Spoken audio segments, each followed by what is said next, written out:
Hello everyone, আসসালামু আলাইকুম। কেমন আছেন আপনারা সবাই? আশা করি আলহামদুলিল্লাহ অনেক অনেক ভালো আছেন। যে আলহামদুলিল্লাহ আমিও ভালো আছি।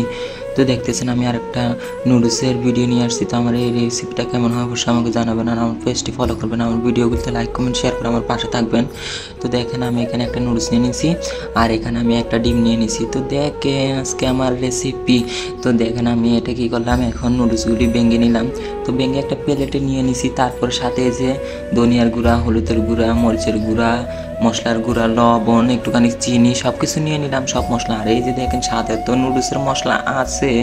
তো এই যে দেখতেছেন, তো দেখেন একটা পাতিল বসে দিয়েছি। তো পাতিলের মধ্যে একটুখানি পানি দিয়ে দেবো। তো পানি দিয়ে এটা ভালো করে সিদ্ধ করে নিব। সিদ্ধ করে এটা কি করব, আমি নুডলসগুলি দিয়ে দিব। তো সিদ্ধ করার পরে শক্ত থাকতে আমি কি করবো, এগুলি নিচে নামাই ফেলবো, কারণ বেশি যদি গলে যায় তাহলে তো আবার সমস্যা, বুঝতেই তো পারতেছেন। তো দেখেন আমি এখন নামাই ফেলবো, আমার নুডলসগুলি সিদ্ধ করা হয়ে গেছে। তো এই যে দেখতেছেন আমি ভালো করে এগুলি সিদ্ধ করে নিয়ে এই যে দেখেন নাড়া দিয়ে দিয়ে সিদ্ধ করছি। এই যে দেখেন আমি নুডলসগুলি নামাই নিছি। তো দেখতেছেন এখানে আমি দিব ডিম, মুরগির মাংস, এরপরে আলুও দিব। তো দেখেন এখানে একটা সিদ্ধ করে নিয়েছি একটা ডিম, আর একটা সিদ্ধ করে নিয়েছি আলু। তো ওইগুলির সাথে দিব এই যে দেখেন মুরগির মাংস, এগুলি 1 পিস মুরগির মাংস নিয়েছি।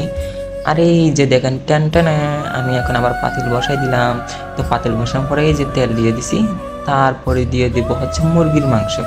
মুরগির মাংসগুলি দিয়ে একটু নাড়া দিব। নাড়া দেওয়ার পরে এখানে সিদ্ধ আলু, এরপরে সিদ্ধ ডিমটাও দিয়ে দিব।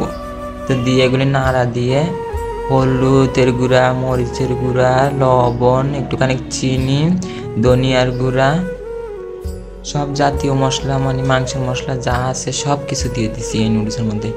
দিয়ে এগুলি কী করবো, ভালো করে নেড়ে নিব। নেড়ে ওইখানে তো নুডলসের মশলাটাও তো দিয়ে দিলাম। তো দেখতেছেন আমার এই নুডলসটা অবশ্যই আপনারা একবার ট্রাই করবেন।